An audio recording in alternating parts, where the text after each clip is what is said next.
Hey there, and welcome back to another episode of the Class of series. This is the Class of 1989. And the NES is near its peak in the United States and Canada. And, 1990 would be its, it would be in its top form, it would be its peak year, but that's, just a bit ahead. For right now, 1989, the NES is churning out great title after great title. A lot of challenging titles this year, folks. So before we get to the games, let's just take a sneak peek, a little quick look at what was going around in, the world of 1989. So take a quick look.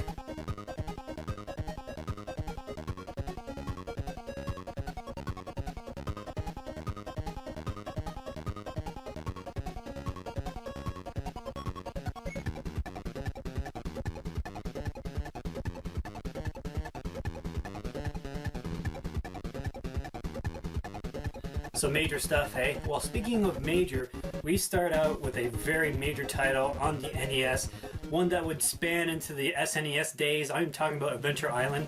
Adventure Island 1 is, without a doubt, probably the hardest game of the series. It ain't easy. Let's start with it. Spinning off the Wonder Boy series, we see a completely revamped game starring the chubby Master Higgins. The island would prove to be quite a daunting place to adventure, giving seasoned players fits of extreme anger and hopelessness. The platforming areas are very tricky, and given that if you die, you probably will start the level without any armament.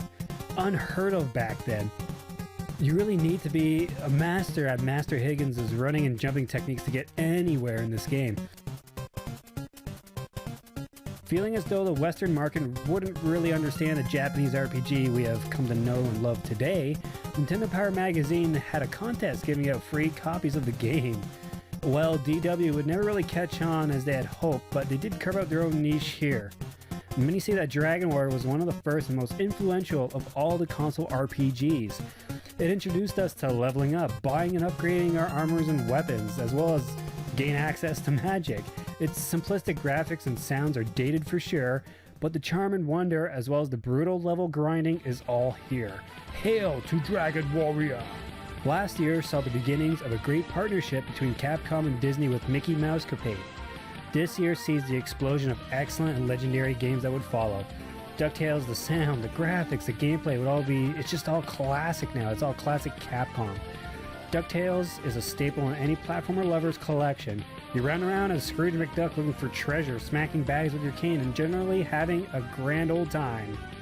It would take almost 24 years for Capcom to release the HD remake, finally. But, it's just so perfect.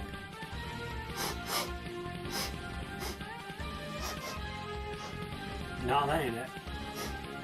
The hell, do you smell that? What the hell smells? Oh, I know what that is. It's time to take a quick look, and I do mean a very fast look, at the turd list of 1989. These NES games are probably the most notorious, the worst of the worst. I mean, in the whole scheme of things on the NES, this is probably the worst year. So let's just take a really fast look and kind of, gloss through these titles.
Hardcore computer gamers knew and loved the Ultima series, but now the massive console gamers got a chance to delve into Britannia and the world of Lord British.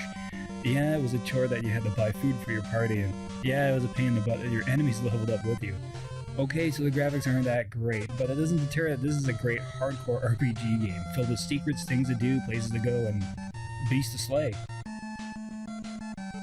Yes, Iron Sword, Wizards, and Warriors #2. While I think the first title kind of slipped under everyone's radar, Acclaim would not make that same mistake twice. They hired world-famous male model Fabio to pose for the cover art of the sequel, unfortunately. Even though you don't even look like him during the game. Iron Sword is still a nice, decent little game. While the controls are still slippery, it sends you off battling the elements, buying weapons, and even gambling. It's a nice little game, even though it has dorky cover art. Say what you will with the tricky jump mechanics, Teenage Mutant Ninja Turtles is one of the most anticipated games of the year, at least to this guy. We got the tough and mean looking Eastman and Laird turtles straight from the black and white comics too. The music was some of the best, the challenge was furious, especially in the Technodrome. This entry was killer and it would only get better as the years progressed. So, some other honorable mentions that didn't, really make it on the main list, but nonetheless are very excellent and very great games. So, here we go.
Tetris took the world by storm. It is the puzzle game of all puzzle games. Computer players already had it, or at least they knew of someone that had a bootleg copy.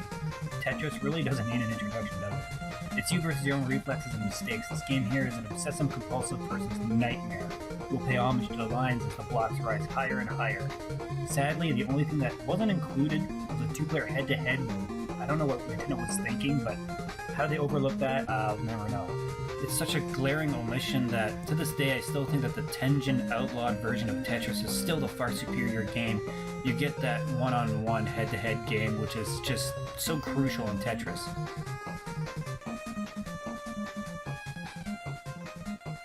Mega Man was a hit when it was released a few years back. Now Capcom retooled the mechanics, tightened up the sounds, and the graphics were polished. Here it is, arguably the perfect action platform game. When people ask me what games to get on their NES, and nobody asks me that by the way, I always say Mega Man 2. The game never disappoints. It is such a fun game with one of the best cast of robot masters. The music alone was well worth the full retail price, much like Contra and Castlevania.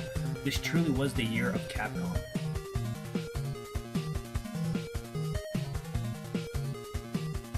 Tecmo came out of nowhere with this tiny little game that was based off of beat 'em up of the same name. Instead, they totally revamped the gameplay, the graphics, and sound. But now, as we'll see copied from other companies in the years to come, is the Tecmo Theater mode. Cutscenes were first established on the NES by Tecmo, and it really immersed you into the characters and the story. I know for me personally, I would slave for hours to get past a level so I could just see how the story would unravel next. It was that awesome. Ninja Gaiden would come back in the next few years, but this entry is still the best. Well, folks, that concludes a look back at the year of 1989 for the Nintendo Entertainment System. Hudson Soft, Tecmo really came into the forefront. Capcom really flexed their muscles and showed just what of a major powerhouse they are, even today. But yeah, like I said, Tecmo really came into the forefront, and we'll be seeing a lot of their work in the years to come. But that is another story. I'm your host, Will. In the meantime, in between time, I hope you really enjoyed this video. Like, comment, subscribe, Hey, in the meantime, in between time, take care, and as always, for those about to retro, we fucking salute you. Take care.